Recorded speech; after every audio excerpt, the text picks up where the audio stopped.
आणि या सगळ्या संदर्भातली आत्ता गोंदियामधली स्थिती काय आहे हे जाणून घेण्यासाठी थेट गोंदियाला जाऊयात। आमचे प्रतिनिधी हरीश मोटघरे आता आपल्याबरोबर आहेत। हरीश, माझाने ही बातमी दाखवून देखील आता काही तास उलटलेले आहेत। आत्ता काय परिस्थिती आहे त्या ठिकाणी, लोकांच्या काय प्रतिक्रिया उमटतात, आत्ता तरी डॉक्टर काही गांभीर्याने घेतायत का गोष्टी?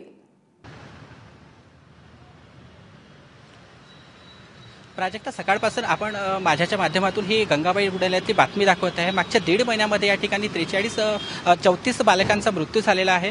पालकमंत्री राजकुमार बडोले यांनी याची दखल घेत थेट चौकशीचे आदेश दिले आहे। आपल्यासोबत एक मृत बालकाची जे पालक आहेत तुलसीनाथ पते हे स्वतः आहेत। नेमकं काय झालं होतं त्या दिवशी त्यांच्यासोबत आल्यावर आपण त्यांच्याकडून विचारून घेऊया। तुलसीनाथ, काय झालं होतं नेमकं? तुम्ही रुग्णालयात आले होते या ठिकाणी, काय अनुभव आला तुम्हाला?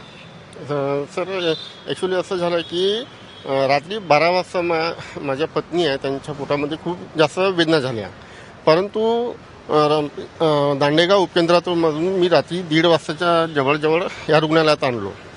रात्री कोणी त्यांच्याकडे लक्ष द्यायला नव्हता। दुसऱ्या दिवशी त्यांना खूप वेदना झाल्या, खूप रडतही होती, परंतु कोणी त्यांच्याकडे लक्ष द्यायला तयार नव्हते।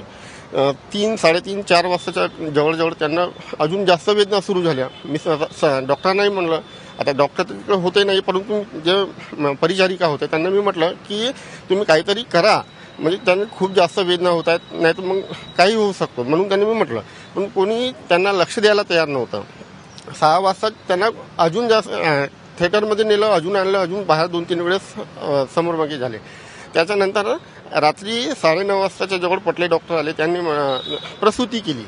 आता म्हटलं, प्रसूती झाल्याच्या नंतर 10 मिनिटाच्या नंतर मला सांगायला बसले की म्हणे तुमची मुलगी झालेली होती, ती मुलगी मरण पावलेली आहे। तुलसीनाथ, आपण या संदर्भामध्ये कुणाकडे दखल घेतलेली आहे, कुठे धाव घेतलेली आहे? सर, मी पोलीस स्टेशनमध्ये या प्रकारची FIR म्हणून दिलेली आहे आणि त्यांना मला आश्वासन दिलं आहे की याच्यावर काहीतरी कारवाई होईल।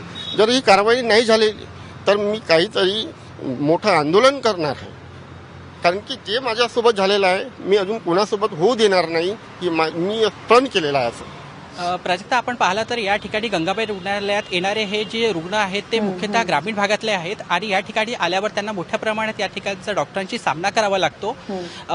त्याचप्रमाणे पथे यांनी सांगितलेलं आहे की जर मला न्याय मिळाला नाही तर ते पोलिसात सुद्धा धाव घेत असून आंदोलन सुद्धा करणार आहेत। प्राजक्ता, हरीश, तुर्तास धन्यवाद या सगळ्या माहितीबद्दल। खरं तर आशा करायला हवी की आता पोलिसांनी या संदर्भात काहीतरी कारवाई करणं अपेक्षित आहे।